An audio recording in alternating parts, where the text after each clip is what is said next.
Hello, everybody, and welcome to Fearlessly Authentic. I'm your host, Jody Harrison Bauer, and I'm so excited to share this show with you today. If you are a first-time listener, this is the place where we educate, empower, entertain you, and inspire you. And I promise you, I deliver, my guest delivers on all of those things today. Please make sure that you rate, review, and subscribe. You can find me anywhere at Jody Harrison Bauer, and also check us out on YouTube at Jody Harrison Bauer, all social media platforms, Jody Harrison Bauer, and you can find me on Apple, any place you find your streaming podcasts, I'm there. So I am just excited to share all the knowledge and fun and the journey of this guest. My guest today is Sashen. He is the founder of Xero Shoes. Sashen is a serial entrepreneur who has never had a job, a former professional stand-up comic, and award-winning screenwriter, and a competitive sprinter, one of the fastest men over 60 in the country, maybe the fastest 55 and over Jew in the world. He and his wife, Lena Phoenix, co-founded the footwear company Xero Shoes, creating a movement, which has helped hundreds of thousands of people live life feet first with happy, healthy, strong feet and addictively comfortable footwear. Stephen and Lena also appeared on Shark Tank, and we'll be talking about that, where they turned down a $400,000 offer from Kevin O'Leary. And welcome to the show, Sashen. I'm so happy to have you here. Thank you. I was about to say it's a pleasure to be here. I'm going to say I'm expecting that it's going to be a pleasure to have been here. Yes, of course. I think all of the conversations that we've had, not that we've had so many, but the ones that we've had have been very entertaining to me. And now that I know that you started your career, quote unquote, career in comedy as a stand-up comedian, oh my goodness, like that's why you're so entertaining. I would say it's because when I was a kid, they hadn't invented Ritalin yet. I think about that sometimes too. I do wonder if I have ADD. They say there's adult ADD, but are we too old for it at this point? No, you're never too old to have ADD. But the other thing is my parents were both really funny, so that helped as well. My mom, in fact, this is going to sound horrible, but it's actually got an upside. My mom has Alzheimer's and dementia, and as her personality was disappearing, it was fascinating watching that the only thing she could do was at least attempts at telling jokes. Like every response was trying to be funny in some way. It's like, oh, that's where I got it. Oh, very interesting. I think I'm funny, but nobody else does. So, but I do make my daughters laugh sometimes. People do laugh. It's not at me, but I mean, I do come up with some. As long as they're laughing near you, that's all. Exactly. So let's start from the beginning. You grew up in Maryland, right? Yeah, stalker. Yes, I did stalk. Did a deep dive on you. Of course I did. And then you went to Duke. I was very impressed by that. Beautiful place to go to school. So you're obviously very smart. But you were kind of bored there, right? Yeah, a lot. Actually, you know what? It's not totally true. There was one class that I got into somehow like 2 years before I was allowed to get into it, which was cognitive psychology. It was the psychology of language. And my teacher, Dr. Ruth Day, she basically introduced me to this idea that the way my brain works, the way I think, was an actual academic pursuit, which is cognitive psychology. Oh. I had never been more excited in my entire life to just find things to do that were just interesting and exciting to me. And so at the end of this class, when she said, my classmates were very upset with me. And I said, what? She goes, well, I'll say something to you. It gets you really excited. You say things back to me. It gets me really excited. They don't even know what we're talking about. And so, and you're not even supposed to be in the class. You're 2 years younger than them. I said, well, what do I do? She goes, well, independent study, of course. So I spent the next few years doing research with her, which was tremendously fun. But otherwise, yeah, I was pretty bored. So let's talk about quickly, because you've had a very long, again, quote unquote, career. You said you've never really had a job, a career. You've gone from a lot of different things that led you to this amazing success that you're having right now. I do believe that things happen for a reason. That might be too corny for you.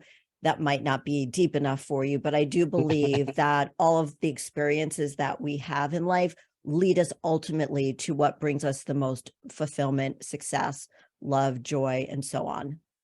I like the sound of that. Well, yeah, I've never applied for a job. I've never had a resume. I keep threatening to do it just for fun and then give all the wrong answers. I think that'd be a blast.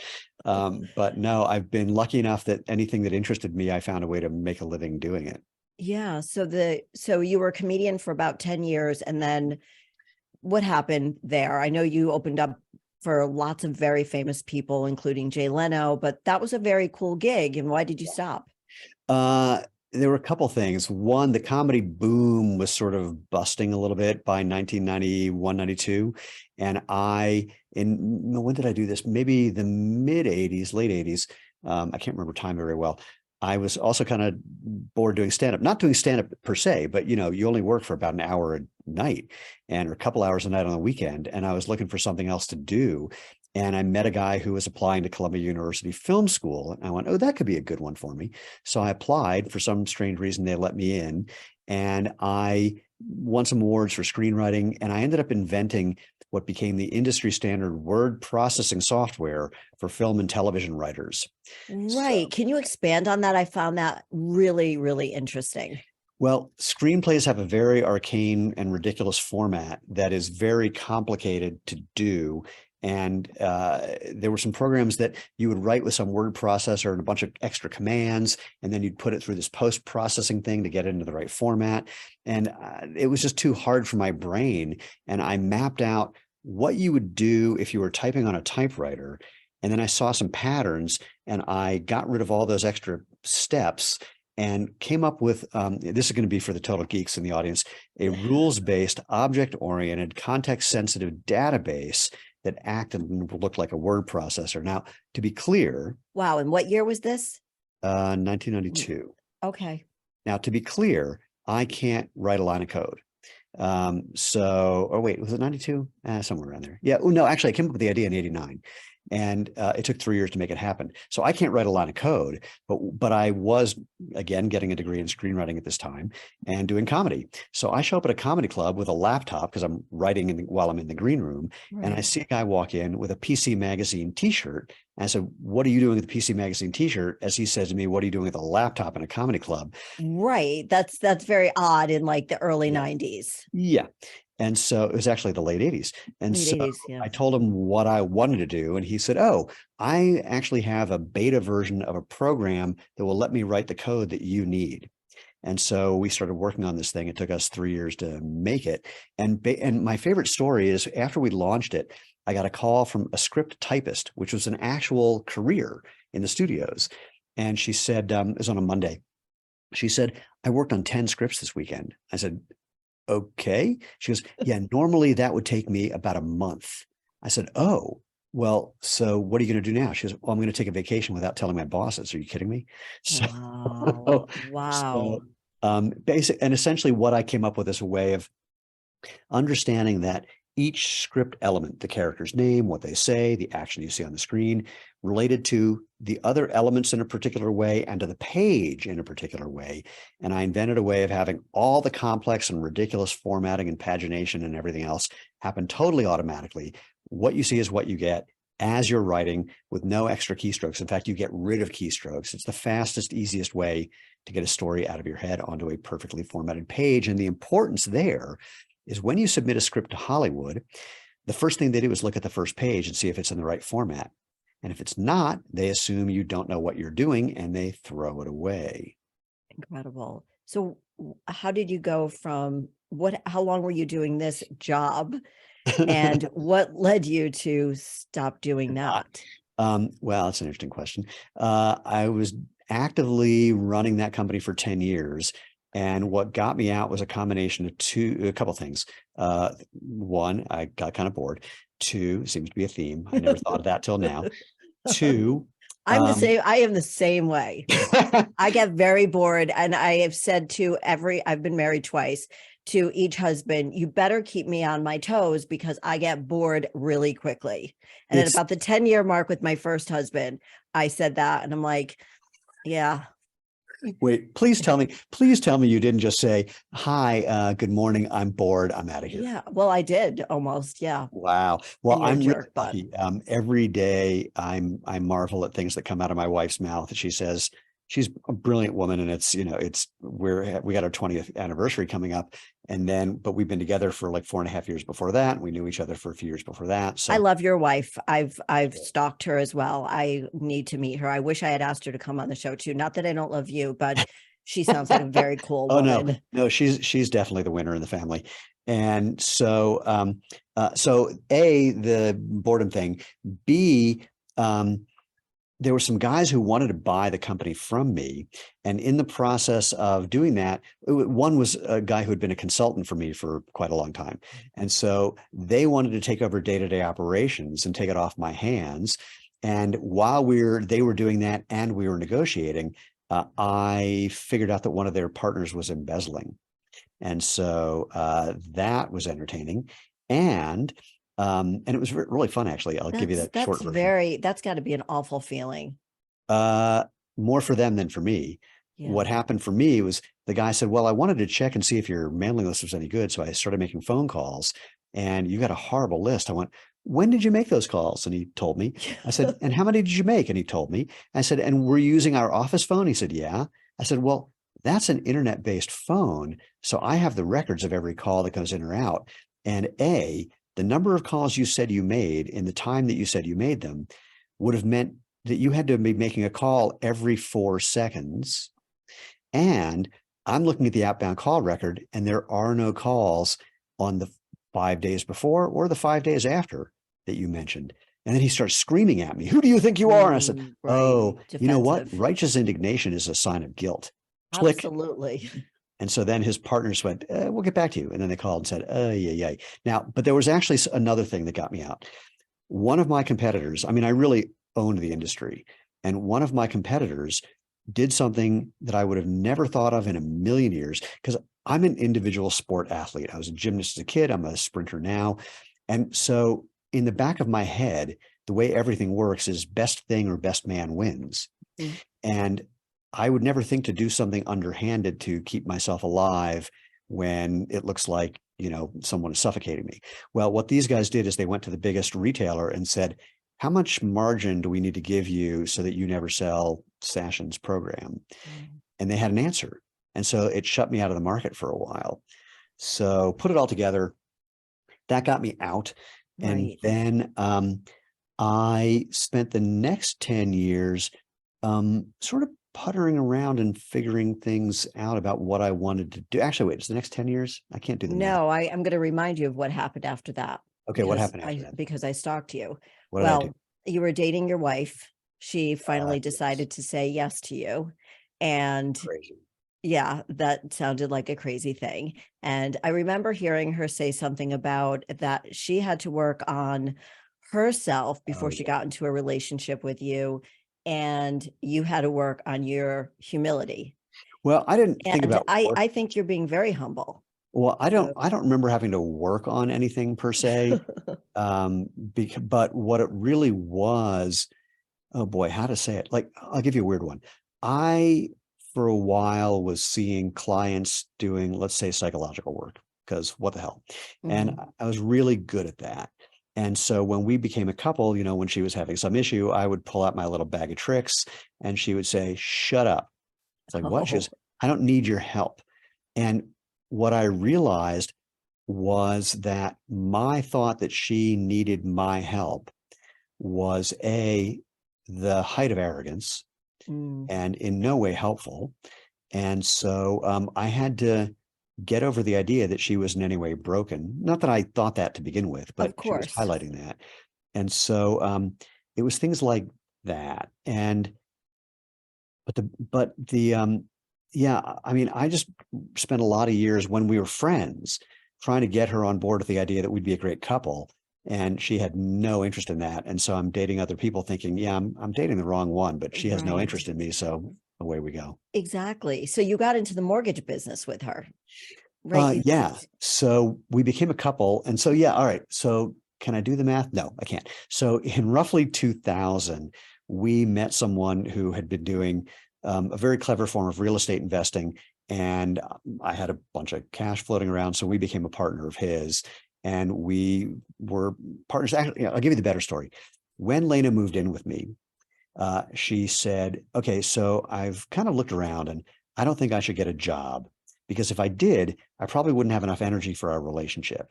But instead, Oh, you should love just her. pay me some money and I should manage everything you're doing. Well, Perfect for you. yeah, well, you would think. It took me 2 weeks till I could breathe again because I was just so put off by this idea. And it took me 2 weeks to realize why that was so upsetting for me. And I Mm, realized that I had the idea in the back of my head, so far back, I'd never articulated, had no clue that it was there, that mm. whomever I was going to be with, we'd kind of be on equal footing financially and just sort of share things. And then I realized, well, that's an interesting idea.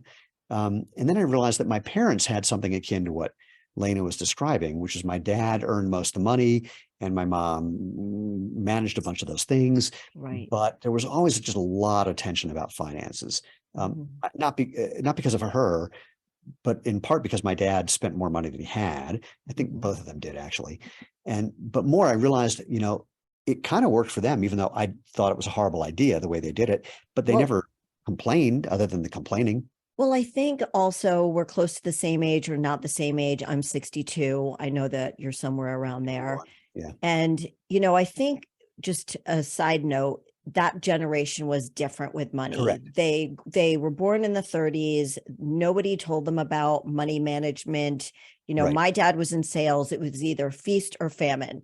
So we were your typical middle class. My mom used to say we were upper middle class, whatever that is. When we were middle class and we lived in a nice house and went to good schools and blah, blah, blah. But and I think what happens is when you have children who are born in the 60s, we're sort of raised by houseplants Yeah. that just love us and make sure that we have food and shelter and love and don't really teach us anything else.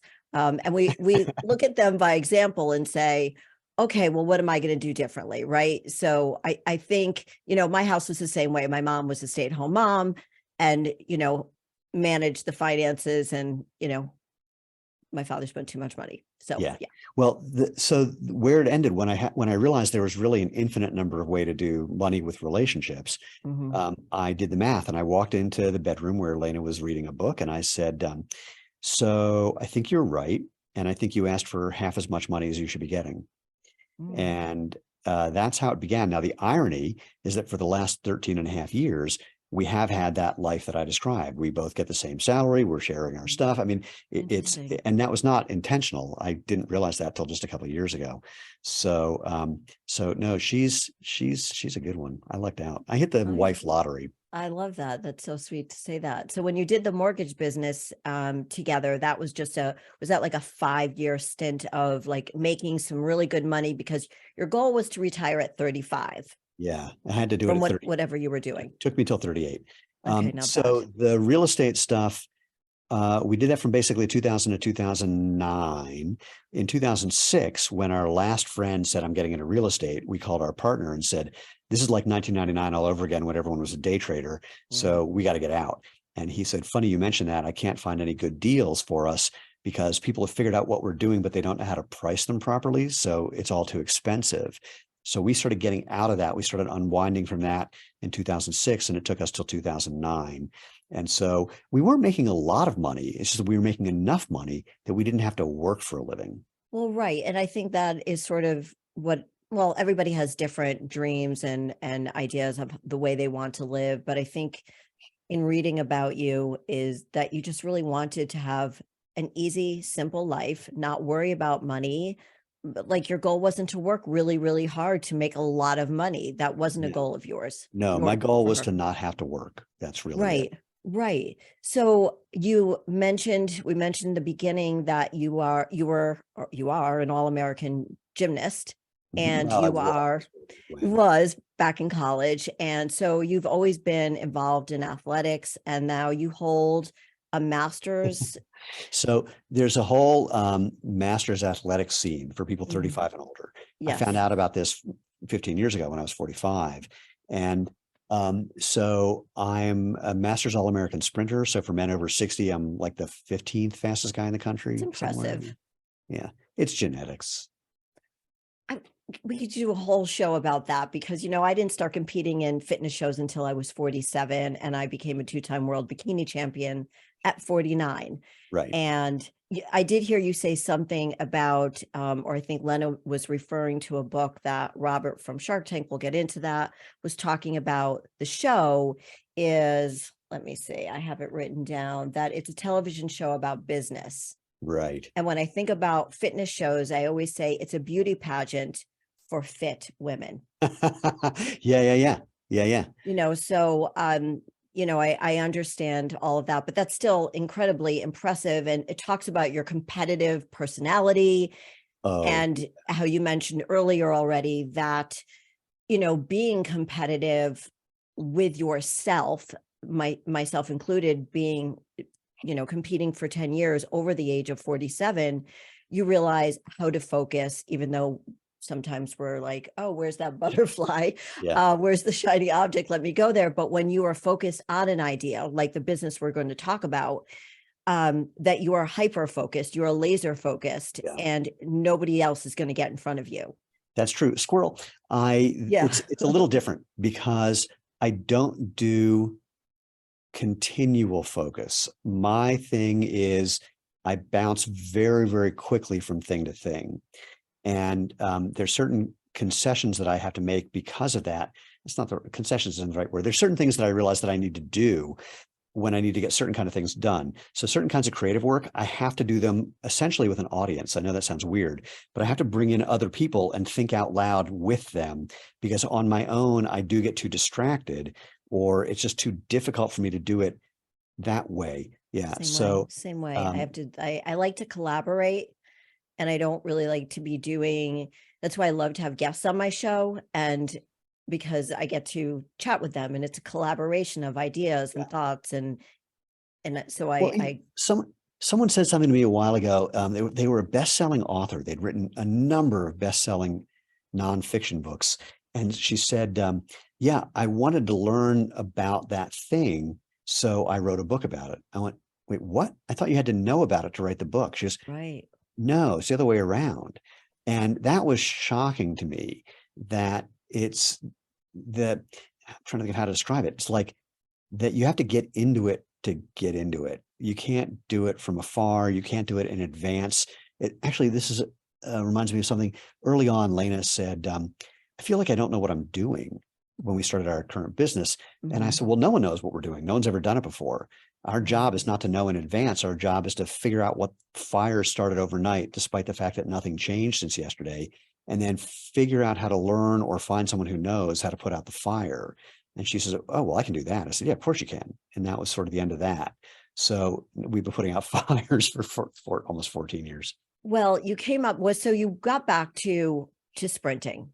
Yeah. And that's when you were 45 years old, you get back to sprinting, and you're wearing shoes that are causing you joint pain, all types of pain from your waist Well, I didn't down. well, I didn't know that it was the shoes. I just knew that I was Right. getting injured. But wait, I want to back up for the fun of it. Okay. I said All-American gymnast in the past, but the other day I hadn't done this in a number of years. I did a standing backflip on the ground, No and way. yeah, I can show you the video. So it's pretty I good too. can't even imagine. Wow. That's Well, impressive. I had a couple of former Olympian friends of mine call me and go, "What the holy crap, dude!" So I'm now I'm half proud and half annoyed to say I'm now an inspiration to some people, which is really unpleasant that I've gotten to that age. But Well, yeah, is that word inspiration? I mean, as much as we want to inspire people, like your whole story is very inspiring and oh, motivating. But when I hear comments like, I hope I look like you when I'm 62, or you're so inspiring. And I've just, I've welcomed it. I'm at the age where I guess I'm inspiring. So it's better than not being inspiring, right? let's just say that the first time I was ever in anything resembling therapy, when someone else was in a group, it was actually a college course called group therapy, which is really just an excuse to get 8 college seniors into therapy. And someone said she had seen a show that I had been doing. I was a street performer. She saw my show over the weekend and was like, really thought it was great. And I said, "Which one did you see? The like around 2 o'clock or 4 o'clock?" And the therapist went, "Ho, don't answer that." And he turns to me and says, "Do you always have this much trouble with a compliment?" And I went, "What? Oh yeah, crap." Yeah. Oh, So the inspiration's the same thing. yeah, no, that's nice. it was very sweet.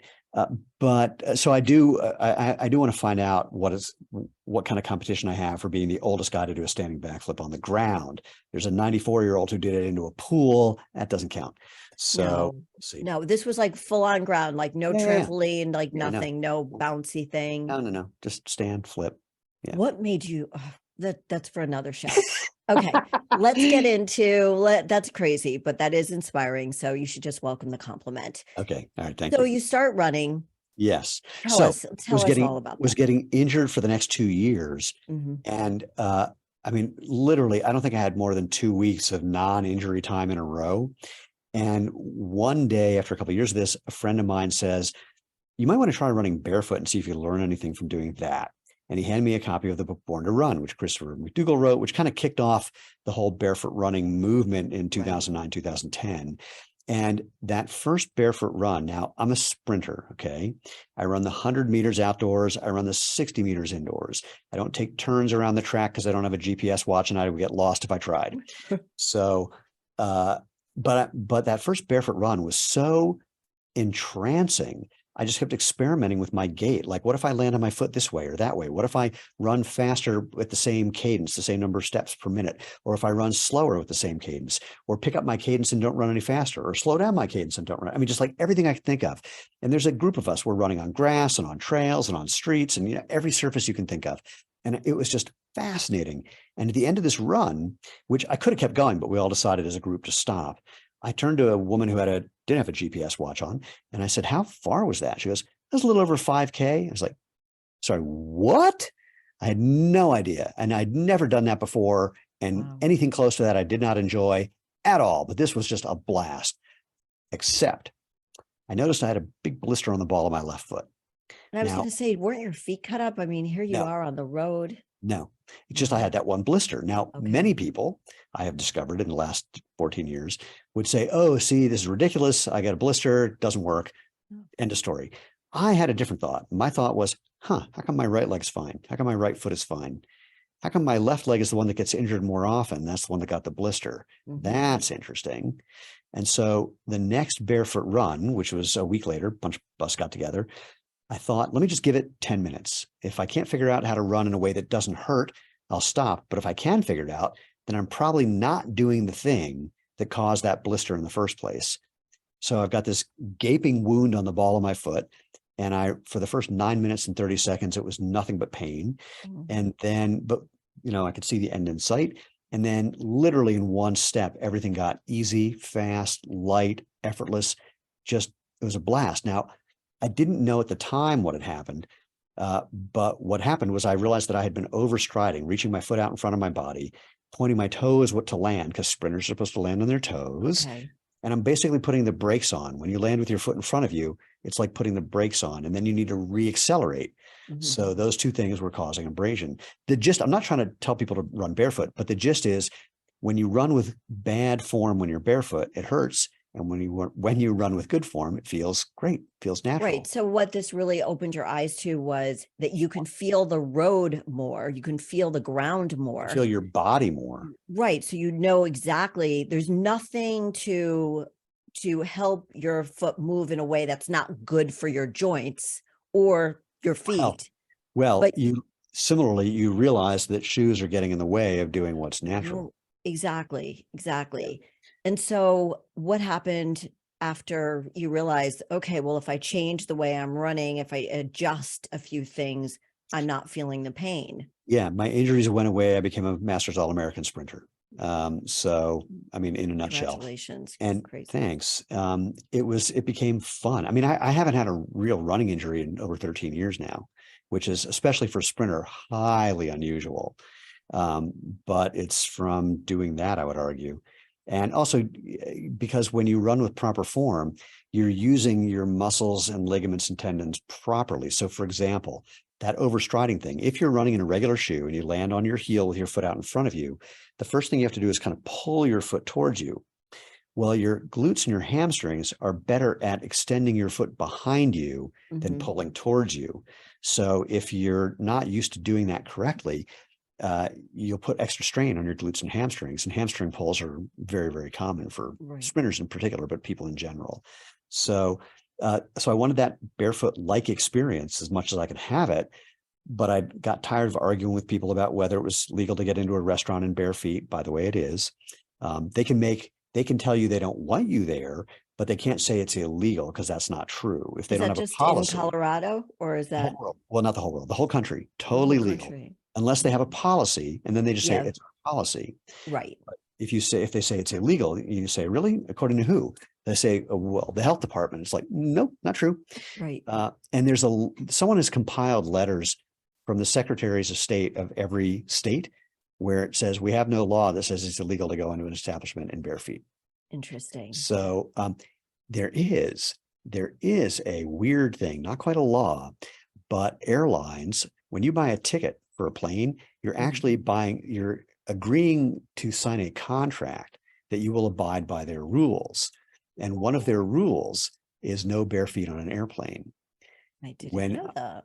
Yeah. Now, when some people investigated this, that was added in the 60s when they didn't want a bunch of hippies on an airplane. Oh, the hippies. Never revisited that since. Wow. So anyway, so I wanted that barefoot-like experience. My wife didn't want me to walk into our house with white carpeting and get my dirty feet on them. Yes. And so I made a pair of sandals based on a 10,000-year-old design idea. And people kept asking me to make pairs for them. And I made, like, I don't know, 50 or 60 pairs, and just getting just enough money to be able to buy enough materials to make the next batch. Can you describe it, what you were creating for your feet, and then for the people that could not be simpler? Footwear is really just two and a half things. One, something to protect your foot. Two, something to hold that protection on your foot. And the half is if you live somewhere where you need some insulation because it's cold, some insulation because it's cold. That's it. If you look at the history of footwear, well, everyone knows, like Roman sandals, for example. But you find there was an archaeological dig in Oregon where they found a sandal that they've dated to about 10,000 years old. And it looks a lot like what we do. It's something to protect your foot, something to hold it on your foot. That's really it. That's all you need. I mean, and people can argue about this, but I think here's my favorite thing. I'll be walking around Colorado, either in a pair of sandals or bare feet, and I'll see a kid, like a 6 to 7-year-old kid. That's my sweet spot for this one, where they're likely to say, Mommy, that man's not wearing shoes. And then if the parents don't shoo him away instantly, pun intended, they'll say something like, well, you can ask him about that. And he'll say, how come you're not wearing shoes? And I go, well, when you go, have you ever been to the beach? And they go, yeah. I go, do you wear shoes at the beach? No. Well, just pretend we're at the beach. So we've all had experiences where there's places where we don't wear shoes. When you're a kid, you run around outside, you kick off your shoes, you play in the grass. Everybody wants to be barefoot. I mean, everybody. And I'm dealing with something right now because I have arthritis in my big toe, and my podiatrist is telling me to wear. Don't do it. We'll talk about it later. Right. I'm barefoot right now. I love being barefoot. How does it feel when you're walking barefoot, given your seeming arthritis? It hurts. It hurts. It hurts all the time. And I wear heels like this high. Well, then don't do that. Get out of the heels. I know. I know. And I'm not suggesting this will be a cure, but one of the things that could be helpful, is motion and circulation. So you don't want to push it to the point that it hurts, but you want to use your feet as much as you can painlessly to get motion and circulation in there and see what happens. Usually a shot of tequila helps. There you go. But, start there. There you go. Yeah, right. No, but so you create these shoes for yourself, for your friends. Yeah. And what is the feeling? What's the feedback from this? This is just everybody, like your local running group, right? Yeah. And just random human beings. At one point, Lena and I are walking down in downtown Boulder, which has a pedestrian mall, an outdoor pedestrian mall. And a pack of teenage girls run up to us and go, oh my God, those are sick. Where do you get those? And so we said, so cool. We could be billionaires. So what happened is that the guy who was running the local barefoot running group said to me, I have a contract to write a book about barefoot running. And if you treated this little sandal making hobby of yours like a business and not a website, I'd put you in the book. Well, I've been an internet marketer since 1992, started with my software company. And so I rush home and I pitch this incredible opportunity to my wife, who assures me I'm a complete idiot and it's a waste of time, effort, and money, and just another, ADD distraction. Just another idea that you have. Yeah, exactly. One of way too many. Mhm. And so she said, just do not do this. And I said, okay, I won't. And then she went to bed and I built a website. So she kind of growled at me the next morning. And I said, we had been starting a search engine marketing business at that time. Right. This is after the real estate thing was falling apart. And Mhm. so we needed to do something. And since I've been an internet marketer for a long time, that's what that did. And I said, it'll just be a good case study because, in like 3 months, I'll own all the keywords that I care about, and it'll maybe make us a car payment. It only took me 3 weeks, and within the next 3 weeks after that, we realized this was going to be our full-time gig. And Lena walked into the kitchen one day and with the appropriate hand gesture says, "I'm all in." And Wow. then that's how it all began, just really without much thinking or preparation or anything. We just kind of jumped in. And your sales the first year were like 100,000, right? Were Yeah, you like about 120,000. so surprised that this was taking off? Uh, no. I knew there was an audience out there and I knew how Mhm. to reach them and offer them something of value. And so I wasn't really surprised. I was surprised that things didn't go faster for us. Really? Yeah, I'm never, yeah, that's pretty much a continuous thing. People keep saying to us, you can't keep growing 50% year after year after year. I go, I know it should be much faster. Right, right. So you were selling like DIY kits to Yeah, people who would Yeah, take, we go ahead. we were buying big sheets of rubber, cutting them Mhm. into smaller sheets of rubber, going to every Home Depot within 50 miles to buy this cord that we found that worked really well, cutting that up into smaller pieces of cord and selling those things with some instructions on how to make a sandal based on a 10,000-year-old design idea. Or more fun, you could just do whatever you wanted. Because again, something to protect your foot, something to hold it on your foot. You get really creative. People came up with all these really fun ways of making new sandals for the first time in 5,000 years. And the feedback was great. People all over. I remember Life hearing that your first customer was like some man from Minnesota or something like that, Yeah, right? it was the end of November, and the first customer was a guy in Minnesota where we knew there was 2 feet of snow on the ground. It's like, Right, right. something's going on here. And what we were hearing from people is, these things just changed my life. Mhm. My feet and ankles and my hips and my knees and my back feel better than ever, and I never thought I'd be able to do X ever or X again. And we went, "Oh, wow, we're really onto something." And it wasn't too surprising because it was like my barefoot running experience, Right. is that when you let your body do what it's made to do, that can be beneficial. When you get in the way, it's problematic. So I like to say the principles of natural movement, which is what we're all about, are really simple. Stronger is better than weaker. Letting your joints and bones move is better than getting them immobilized. Feeling things is better than being numb. And proper alignment is better than getting in the way of that. And if you add some elevation to your heel, that gets in the way of proper posture. If your shoe is stiff, that gets in the way of letting your bones and joints move and makes them weaker. And if you have a bunch of cushioning between you and the ground, you can't feel the ground, which means your brain can't tell what you're stepping on or in. And paradoxically, it makes you land harder to try to get some feedback. And if you have a shoe that's now got a bunch of foam that's unstable, landing harder makes you unstable. That leads, I mean, just everything No, about totally. I mean, it really is about joint alignment at the end of the day. I it's mean, you about, have to have the freedom in your toes and everything that I am not a pro. yeah, I do not run at all. yeah, I've never run. I don't run. no bonus Um, points. It's okay. sorry.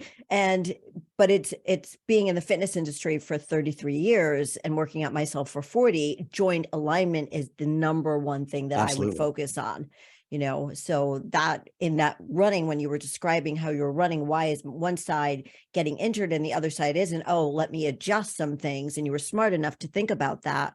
Most people, I don't think, would be able to figure it out, but No, this no, I was disagree. Basically, if you get the feedback and it's not too intense, mhm, your brain is going to try to figure out a way to get around what you're adjust. doing. Like if you get any sort of injury, you don't heal perfectly.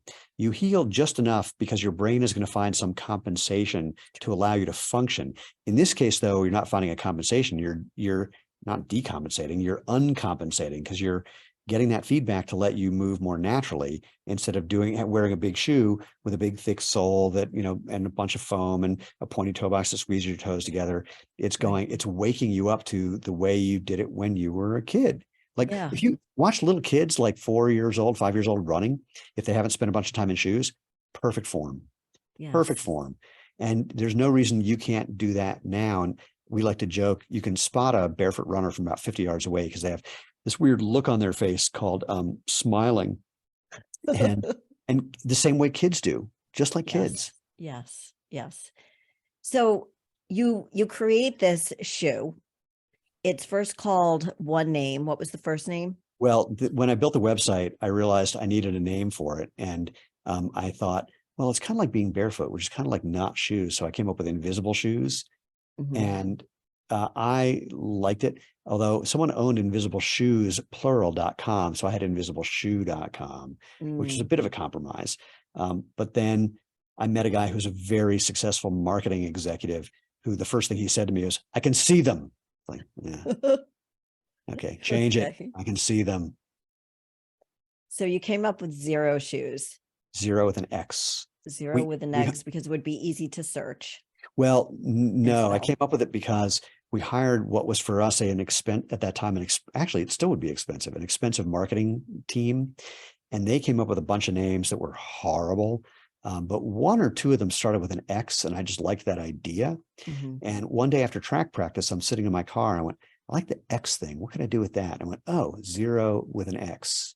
That's something we can own.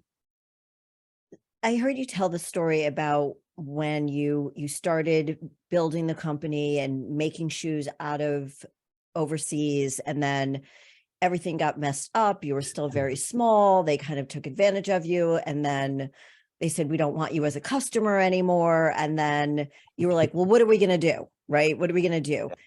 It's you were still making money, but you were like, wait a minute, these are the people making our shoes for us right now. And did you have a lot of styles at the time, or were they No, very limited? no. This is when the only thing we had was our do-it-yourself kit. But Okay. instead of buying just a big flat sheet of rubber, we were making molded soles that were basically already foot shaped to begin with and had some contour to them and had a tread that we wanted. And we made the rubber compound itself more durable so they would last longer. And the companies that make outsoles for shoes, they don't really have much quality control because they don't care, because Mm. that outsole, that rubber outsole is just getting glued onto something else, which is getting glued onto another thing, which is getting glued onto another thing. And it just didn't matter. But when your entire product is just a contoured piece of rubber, Right. everything matters. And they Absolutely. had no interest. And, we were naive. We thought if we just complained, they would fix it. Right. But we were a tiny, tiny, tiny little gnat on the foot of a very, very large elephant. And they basically told us to take a hike and they kicked us out of that factory and every other factory in that country. Wow. So we were a little panicked at that point. Yeah. Yeah. So you mentioned that you mentioned a few times when I've read all these things about you. And you mentioned, I got lucky. I got Oh, lucky. yeah. I Oh, got lucky. yeah. And then, so this was a story of, and then you got lucky. Yeah. You met somebody in New York who helped. Yeah, we happened to see an industry magazine that was featuring a guy in New York who was a manufacturing agent, and I contacted them, and for reasons that were to this day a bit of a mystery, they decided to take us on as a client. And I found out later they vetted us. They interviewed a bunch of people who knew us, who all said really wonderful things about us, which was also surprising because we were a tiny little company selling a do-it-yourself sandal kit. Yeah. And so they found new factories for us. We worked with them for about 8 years, and that was very helpful. I will throw them under the bus a bit just for the fun of it. Um, Okay. at one point, when we were having some arguments about what they were doing for us, one of the principals in the company said, look, it's our job to give you quality product at a reasonable price in a good time frame. And I said, God, any one of those would be awesome. Ooh, got it. Got it. So you end up working with them, and then somebody suggests that you go on Shark Tank. This is 2012. You start the Yeah, business in 2009. You're yeah. like, what Shark Tank? You go on there, and I thought you were great. I thought you guys were amazing. I've been watching the show forever, and of course went and watched it again the other day. But it was a perfect pitch, but explain to everybody what happened during your pitch to the Sharks. Well, first of all, Barbara hated me from the moment I walked out, she She said. did. She said I looked like her ex-husband. I was maybe a Yes. little shorter. She asked if I smoked a pipe or cigar. I don't remember which. So she hated me. And then she started attacking Lena, like, why are you married to this man? What is wrong with you? And Lena's like, he's not always Yeah. like this. So, which was not the appropriate answer, but Right. because I don't, but here's the problem. This is going to sound funny, but this goes back to our ADD story. I think really fast. And and that can be overwhelming for people, especially if they're asking me questions and I have answers practically before they get to the question mark. So Barbara really did not like that. I get it. So there's that. Damon and Robert thought we were asking for too much money. It was just too much rich for their blood, they said. Mark, we had an interesting thing. Mark Cuban, turned out he was a customer of my software company. And once he realized that, he was like, oh, so, and he thought that what we were doing was just a bubble and it was going to burst any second now. Clearly, I that's not the remember case. that. And then Kevin made us an offer. We were offering 8% of the company. And he said, I'll buy your company or I'll invest in your company for 50%. It's like, yeah, it's not going to happen. So we turned down a $400,000 offer. And it was fascinating, the number of people who thought we were insane because we knew what the valuation was and it was not that. But I understand $400,000 is a lot of money. And so I'm sure you don't have any regrets for not taking that no. offer. No, of course not. Because what happened afterwards? Well, last year we did just shy of $50 million. That's incredible. Congratulations. That is well, in your wildest dreams, did you ever think? Well, first of all, I'd like to say it's a start. We're getting there. So the answer to your question, yes and no. I had no doubt that the potential for what we're doing is very large because we now make shoes, boots, and sandals for pretty much every use. Behind you, like all the beautiful shoes. Yeah, we have 39 different styles of casual and performance footwear. And but again, the more important thing is not the number of styles. The important thing is the number of people whose lives are changed by footwear that lets your feet do what's natural and therefore the rest of your body as well. And so there's an investor who came in a few years ago said to me, do you think this could be $1 billion company in 10 years? I said, oh, no, 7. And so, I love it. So on that, from that perspective, my vision for this is appropriately large. But the question, did we imagine this? No. We literally thought once we got to 1 million, somebody would buy it. Once we got to 3, somebody would buy it. Once we got to 5, somebody would buy it. I mean, all along the way, we just kept assuming somebody was going to just hand us a giant wad of money and ask us to go take a hike and pat us on the head. But they just kept saying, we don't believe you. We don't believe you. We don't believe you. And until we've gotten to this point. In fact, at the end of 2021, a number of people who we'd talked to about potentially investing in our company who didn't believe what we were saying, I sent them all, there's about a dozen people. I sent them an email with the subject line, is it too rude to say I told you so? Is that the best feeling, as I told you so? It was pretty fun. They were very gracious about it. They said, wow, we were very wrong. Let's talk. So, because they see there's still, now that we've proven that this is not just some flash in the pan thing, that we like to say that we're a health and wellness company disguised as a lifestyle footwear brand. And thank you. And what that means is vast and dramatic. I mean, let's back up to this whole idea about what natural movement is. Stronger is better than weaker. Feeling is better than not feeling. Moving is better than being immobile. Proper alignment is good. If you buy into that, then the question is, can you think of any place, any use case, any activity where that's not appropriate? And if you work really hard, you may go, what about ice skating and skiing and rock climbing? And I go, yep, we can't make shoes for those things. But we have an Olympic ice hockey player who says that her feet and ankles are stronger than ever from wearing our shoes off the ice, and she's skating better as a result. We have skiers who say the same thing. We have rock climbers who say the same thing. And you have an MMA fighter who's going to be wearing, we have a multiple world champion. Yeah, multiple world champion, 2-time world champion, Bellator MMA, bantamweight, Rafian Stotts. He's got a third world championship fight coming up in just 12 days. I think the 24th or something like that. Yeah. It's the end of the month. I saw that just a couple somewhere. weeks from now. Yeah. Very And cool. so, lives in our shoes, and says same thing. It's like, this is making me a better martial artist, better fighter.